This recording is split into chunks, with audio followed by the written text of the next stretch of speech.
George and Karen, thank you very much for participating. It's been about 8 months since I last saw Tyler. Treatment was approximately over the time period of a year and a quarter-ish. He was 16, I think, then, or how old was he then? He must have been 14. Okay, when he was 14, would you please describe what was going on with his problem? Mom, you first. Basically, he was not speaking to any of the teachers in school. So he had gotten through all the way through to high school, and he hadn't been speaking. He was just getting by getting assistance from the other students, from nodding, from writing things, so the teachers didn't require him to speak because they all knew that he didn't speak. As far as for us on the outside, he wouldn't speak with various people out in the community. If I took him to the doctor, the dentist, anyone with any kind of authority, he would close down, and he would just kind of look to me to get his message across almost. And how long was this problem going on? This was something that was going on for, actually, since he was little, we always thought he was extremely shy.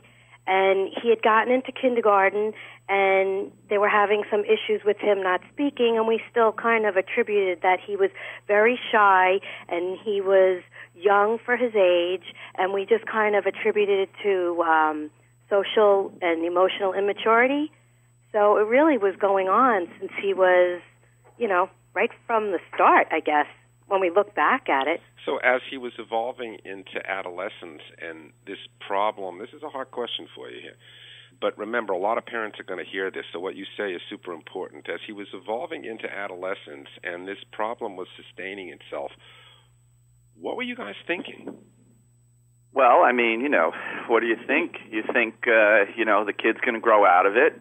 You think that, he'll become a little more mature. You think that maybe, he'll get a girl and that'll bring him out of his shell. And the reality is that none of that happened.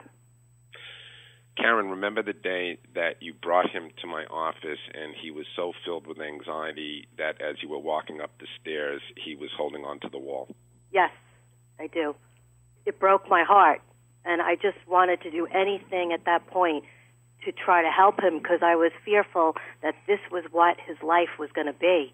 And that's kind of what led us on this journey, because for me, as he was getting into adolescence, I almost felt like this panic, like, is this what his life is going to be? And, you always want for your children everything. You want them to have a good life, and I was very panicked that his life was going to be, that he wouldn't be able to get himself through high school or college or, have a life. Okay, now, I want you to give me the short version of where he's at now, and then we're going to talk a little bit about what you guys did to turn this around. Where is Tyler at now? Where's Tyler at? Tyler is talking in class. He's participating in class. He's raising his hand. He's going up, doing math problems on the board. He's on the golf team. He talks to his coaches. And, he's doing, a complete 180 from where he was, a short time ago. So it's, he's been doing fairly well. He still has some social issues with friends and peers, doesn't have a lot of social connectedness outside of school. But, as far as the speaking to people, he's doing quite well. Okay, now, the starting point was you guys had to get on the same team with your parenting technique and philosophy. At the beginning, that was not an easy thing to do. Could either of you please comment on that? Yes, I think, I was in the position of, as the mother, I was mothering him. So while I wanted to help him, I was helping him in all the wrong ways that I learned from you, in that when he didn't speak or when he looked at me with that panicked look, I wanted to, just kind of take him and hold him and tell him it's okay. And so I would step in and kind of speak for him, you know, when it was within our control. You know, in the school, as soon as he left and got on the bus, it was out of our control. But I myself, I definitely enabled him, you know, and wanted to take care of him. Okay, now what you're saying right now is super important, and this is exactly what the roadblock is for most parents.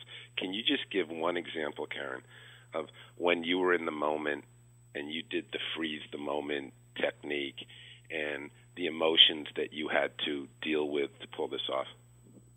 An example of that, well... Where you did not speak for him, where you broke the reflex of speaking for him. We had gone into the orthodontist office, and on the way there, we were speaking, and I was trying to get him to speak to me about what he was feeling, and that I was not going to speak for him. You know, I always let him know, and we always were saying, you know, we were there to support him, but this was the way it's going to be. And so we went into the orthodontist office, and the orthodontist, again, was aware of his issue and never really would talk to him but not really expect him to answer. And so he was, you know, I wasn't going to answer for him, and he was looking at me with the look in his eye like, please help me, and I just stood there waiting for him to answer. Neither one of us answered the orthodontist. And that's a good example of you managing your own anxiety in the moment. Sure. And that's one example of the overall non-enabling strategy that you guys implemented over time. Could you comment a little bit more on that, George? Sure. You know, I mean, Karen is right in what she was saying as far as, you know, wanting to help her kid and, you know, hold him and coddle him and get him through all of the times that he got stuck. You know, and my style was a little too brazen in the fact that, you know, I was more of the snap out of it kid kind of approach without really coaching him on how he's feeling about it and really talking to him about what he's going on and what he's thinking about when he's in these moments. So, you know, it was hard for me to get to the point of, you know, talking to him and talking him through his emotions about what he's feeling at that time. You know, and, you know, I quite honestly, I mean, from, you know, a marriage standpoint, I mean, there was a lot of strife as far as, you know, the different styles and the approaches, and, you know, that kind of stressed us out a little bit. Certainly with, you know, the medicine and, you know, the therapy, we were able to get on the same page and, you know, work together to get him to this point. And there was, you know, there was a lot of coaching going on through it. I mean, setting up scenarios where, you know, he was forced to talk, which from a parent standpoint puts anxiety upon us because we know it's a moment that's going to cause stress in the adults, but certainly in the child. But it was something that, you know, we had to do. Okay, there's two more issues that I would like to touch on before I speak to Tyler. Now, what we did was we waited until the expectations were restructured for Tyler. This is very important because this is what it doesn't happen in most clinical scenarios. In your case, you guys went the distance first in learning what the issue was and learning how not to enable, and we worked on identifying thoughts and feelings before we integrated the medicine into the treatment plan. So Tyler had a different set of expectations. He was learning that he had to try, that's the operative word here, before the medicine was introduced. Right. What did you see the medicine doing? Well, I mean, you know, from my standpoint, I mean, the medicine, you know, I think after he really understood what the expectations were and what he was, you know, ultimately going to be responsible for, the medicine, took that edge off and got him to a point where he was able to do it. But again, medicine without the therapy is not going to do it. And I think that, the medicine just helped, and it was an adjunct to really all of the parenting that was going on.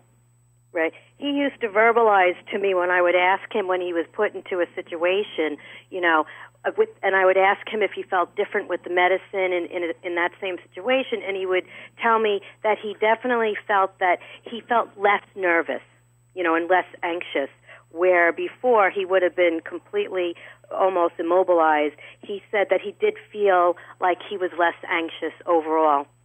And I believe he's off the medicine now for about 10, 12 months, right? Yes. Yeah. Okay, and he's doing great. All right. Yep. Now, one of the very, very complicated issues for selective mutism is the integration of school into the overall treatment process. In your case, it was really a positive experience. The school psychologist really worked very well, and you had a 504 plan in place, and it was really carried through in a very productive manner. Can you comment on this a little bit? Yeah, well, I mean, the school, again, just from a school standpoint, the school was enabling him as well. I mean, they felt terrible for him. They saw his face turn red when he was called upon. They said it was okay, you don't have to answer. And it was really, both Karen and I, with Tyler, because he would come to the meetings, talking to all of the professionals about what he's got, and getting them on the same page, getting them to understand, don't enable him, wait out the 5 minutes for him to give an answer, as uncomfortable as it might be. And they were really willing, and they were happy to help. And but it was a lot of communication with the school. I know the communication had ongoing email traffic with you, John. And, it was just a real comprehensive team approach. Right, but the whole plus in it was that we had a 504. So that 504 plan, the school had to follow. So no matter what, whatever plan and whatever we set up with you, John, we got it in writing. And the teachers, because it was a formalized plan, the teachers really had to kind of follow through. And I know there were a couple instances where a couple of the teachers didn't send their papers and they weren't commenting. And with that 504 plan, I was able to call and speak to the person who was in charge of it and say, this is what we're finding. You need to talk to the teacher because they're not following, his state-mandated 504 plan. Very good. Last question for you guys. What advice would you have for parents who are in a similar situation? What advice would I have? You're the role model here. I mean, I think that you need to really put everything into it to try and help your child. And if that means, placing them on medicine that may make their nervousness go away so that they can try to get over it, whatever you have to do to allow your child to try to have a positive life. And, I think that total commitment in the non-enabling approach and the total commitment following up with your feelings, talking about the feelings, if you were anxious, and identifying all that has helped me actually understand what he was going through, too. I had no idea what he was, that he was actually struggling so much. George, you want to add anything? No, I agree with Kat, and I think that, for parents who might be listening to this, it's really about knowing that this is not normal. It's not just the kid being shy. It's not the kid, just being a little introverted. It really is a raging anxiety that's going on in this child's mind continuously and obsessing over am I going to get called on in class? Where should I sit? All of those things, and it's really, for parents to understand that it's not just isolated to a classroom, that it's really pervasive. It's every waking moment of the kid's life, and really understand it, and understand that if it's every waking moment of the kid's life, then it's every waking moment for the parents to help the kid. This was excellent. Thank you very much. Hello? Tyler, hi. Hi. Remember me? Yeah. How's your golf game? It's all right. Well, tell me about it a little bit. I don't know. I haven't been able to play if there's snow on the ground. I know, but how were you doing last season? Okay, I guess. What were you shooting? Like low 40s on 9 and like mid 80s. Well, it's pretty impressive. So, what number on the team are you currently? It was like 5. Oh, that's excellent. Now, I want to ask you just a couple of important questions. Do you remember when you had the problem? A little bit. Tyler, what you say right now can help a lot of people, okay? Mm-hmm. Can you, just in whatever words you want to use, can you describe how you are different now than you were a couple of years ago when I first met you?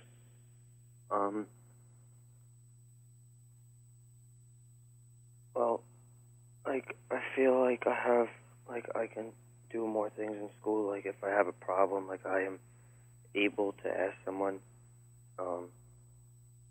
like, I feel more free in school. Like, I'm not held back by it anymore.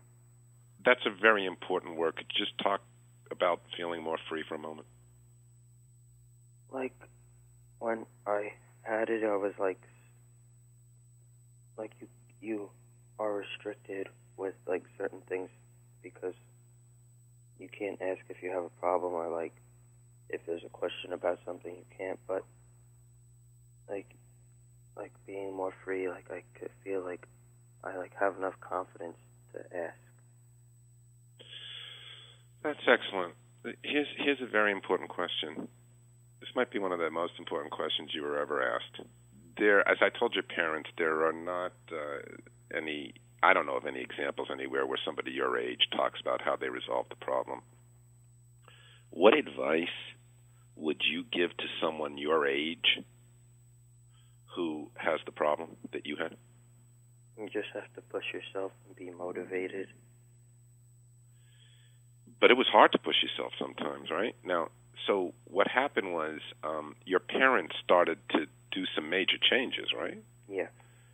They started non-enabling. Do you know what that word means? Like, they didn't help me out in tough situations. How did you feel about that?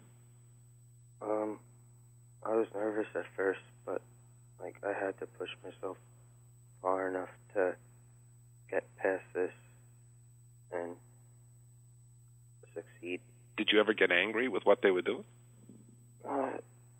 Sometimes inside I was angry because I was used to it, but I know I needed to go through with everything and, like, get rid of the problem. And when the teachers started calling on you in class instead of just accepting nonverbal behavior, how did you feel about that?